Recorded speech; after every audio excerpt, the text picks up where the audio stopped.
Now, the Indian security chief's visit to Moscow coincides with the arrival of US envoy Steve Witkoff, who has met Russian President Vladimir Putin for high-stakes talks aimed at securing a breakthrough in the Ukraine war. Now, the Kremlin released footage of the Russian president receiving Mr. Witkoff.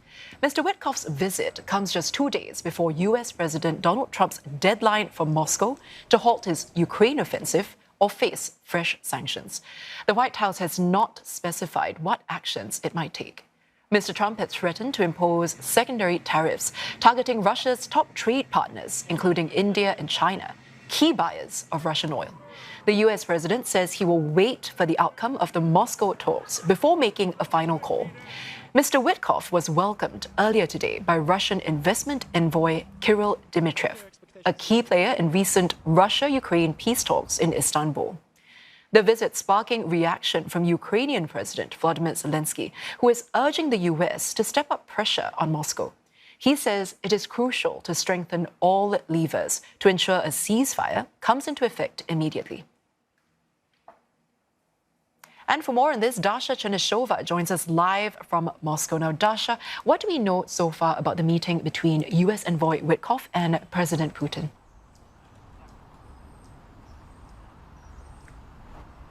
Well, we do know that this meeting has been concluded and it lasted for about 3 hours. The motorcade with the American envoy has left the Kremlin, according to the Russian media. We know also that Russia's Kremlin foreign policy aide Yuri Ushakov, as well as Kirill Dmitriev, who is the head of Russia's direct investment fund, they have both participated in this meeting. And interestingly, Dmitriev has recently posted on X that dialogue will prevail and thanked all for their wishes for a successful visit of Steve Witkoff to Moscow. What that means, we are yet to know. The Kremlin has not released any update on what was discussed, what was agreed upon, but we do know that this is the 5th time that Witkoff is visiting Russia since the beginning of 2025. Last time he was in Moscow in April. This is when he was discussing with the Russian president apparently the resumption of direct negotiations between Moscow and Kiev. This is what we have seen as a result of those talks. But certainly many analysts here have been suggesting that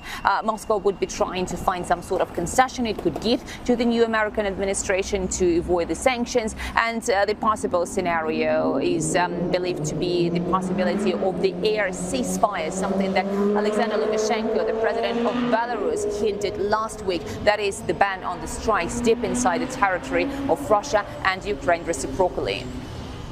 Now, Dasha, there's a looming deadline here with the US threatening significant sanctions on Moscow by this Friday. So how is Russia planning to counter this if the levies were to be applied?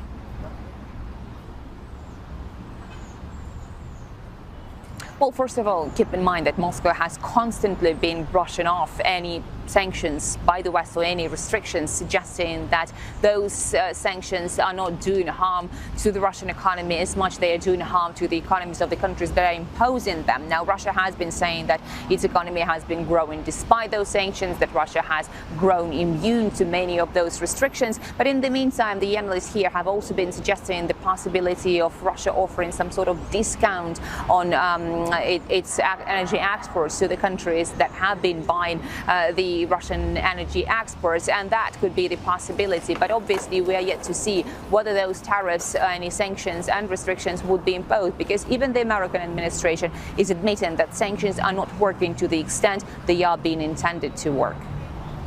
Dasha, thank you so much for that report. That was Dasha Chernyshova reporting live from Moscow.